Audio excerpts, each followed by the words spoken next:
this is me just really sitting back, watching chapter 1 of, all right, we got the evidence that something happened. Now let's go back and lay some significance. Let's lay some real significance to the fact that generations of people are living beyond the event, whatever you want to call it, slavery, kidnapping. There's a lot of people putting a lot of names on it, but the truth of the matter is, there's a lot of success. When we get back to land, we got a lot of evidence to success. It didn't get bowled over with that highway, or it didn't get shot up in the hood with a lot of my homeboys that didn't know there's a lot of intelligent people that don't have the opportunity to stand right here, and I do. And so, if anybody ever wonder why I'm passionate about this, it's because I lost a lot of friends in Africatown, in Happy Hill, in Plateau that don't get opportunity to see this.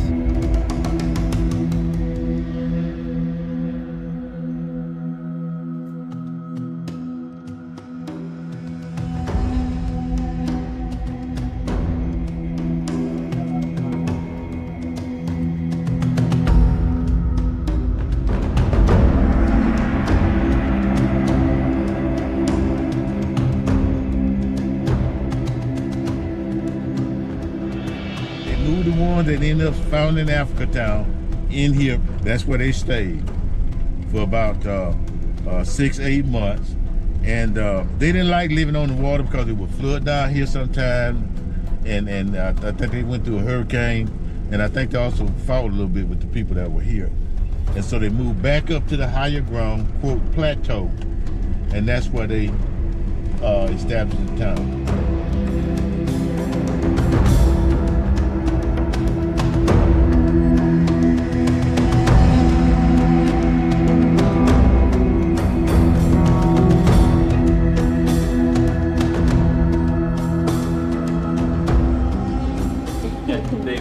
Y'all have a good day at school, and what you always say? I'm from Africatown. I grew up in what we know now as Africatown, but I knew it as Plateau. It was great. We had a family atmosphere. I had aunts, uncles. We had family gatherings at my grandmother's house, 4th of July, Christmas, Easter. And so coming back here, I have resilient memories that take me back to when I was younger and we was running around with barbecue on our fingers, throwing fireworks in the air. So it feels good to be back home. My grandmother passed away in February of 2018. And so my initial seeing home was coming to a funeral. But I also saw that the neighborhood was a bit dilapidated and wasn't what I saw growing up. And so being what we do as sailors, I said we're gonna come back and do some volunteer work here. But what really made it amazing up to this point is the sailors that said, hey Chief, we'll come over there with you and help you out. And so I've been able to see sailors come over here and do some amazing things that you can't make up. It's been a beautiful scene to see sailors in my hometown helping clean up and mentor kids, and it's been great. To have the commanding officer kind of look me in my eyes the way he did yesterday and say, Chief, this is a rich heritage, this is a successful heritage, and for them to be able to partner with and just continue to work, because the work that they've done over the past almost year and a half has been phenomenal. I mean, the amount of houses that I've seen refurbished, the kite events where we are working with the kids and we get to build kites and to see the NTAG and the sailors come from the schoolhouse and do that, it's no greater feeling in the world to see that type of giving going on in the neighborhood you grew up in. And oh, by the way, you're a chief in the United States Navy. This is it. This is my high point.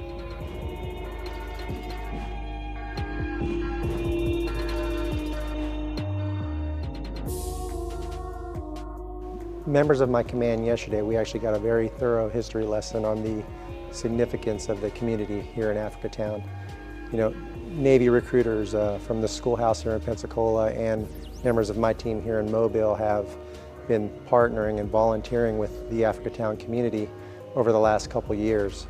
So what I hope to take away from the events of today and this week is a stronger relationship that we can take forward from today and continue to build upon that relationship and continue to do a lot of great volunteer work for this community and help them get to where they'd like to see themselves in the future.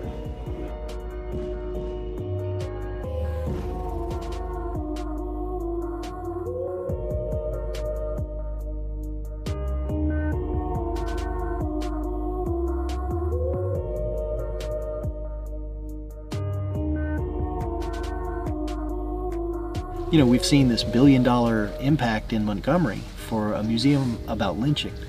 Well, lynching is one kind of story, but what about the story about these people who came here on this ship, who were yanked from their homes, saw their families killed, and then they're separated from everybody they know who survived in Africa. 100 of them are peeled off and sent here. And somehow, after 5 years of slavery, they all came back together and they made a community that's still here today. So, you know, what I want for the ship is it to be an Africatown, and Africatown become what it used to be. You know, I talked to all these people who lived there in the 50s and 60s and 70s, and there were shops, there were restaurants, there was a community. And I think that's what it should be again. And if the ship can be the vehicle that gets them there, hallelujah. I couldn't be happier. There is no other American ship that brought slaves to America that has ever been found. This is the only one. Out of 20,000 ships that were in the global slave trade, they've found 13. And this is the only one that brought people to America. So it is, you know, it's an internationally important historic artifact. I mean, what more uplifting story out of slavery is there than people who resisted, fought back? This is a story to tell. You know, it's all about resilience, and you know, now it can be all about reconciliation.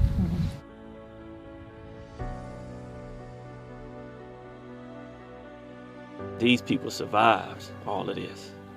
I grew up in Africatown.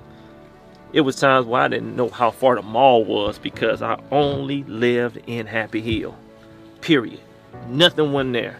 We had my grandmother that lived next door to the church who sold freezer cups to the neighborhood. That was our store. So when you go there and we take those rides around, that's not new. That's how I looked when I was growing up. The only difference is it was people there. Now I can tell the kids that I talk to now that I've been there, because they want to hear that. They don't want to hear you talk about, oh, well, I heard about. No, I've been there. Now let's talk about how you be successful. How do you take on these generations of success? Because these people went and founded a city right there. And to be here, you know, to be honest, to be here and Master Chief know as a chief, to stand here and to walk up on the land of Peter Lee's property, who is the chief of that neighborhood, and to be able to say I'm standing there as a chief, I mean, he knows how huge that is. Because we know it ain't about us. Zero. It's hard for me to sit here and just, all right, fine, I'm here. That's cool, but zero of this is about us. Doing great stuff in the community, just more than off the fact of being a sailor. That's what it's about. So I'm chomping at the bits just to get back. I can care less what type of adversity come at this point. We good now. I've been to where, all right, this is where it all happened at. Good. We got closure now. We don't just go back and pull up sunken ships just to say, let's brag about what the evil people did. We go there to get closure to say what happened. That won't happen again. Guaranteed, those kids in that community will not lose. They got somebody that grew up in that neighborhood that can bear witness to, we've been there. Let's go now. So I'm excited about it. Let's get it.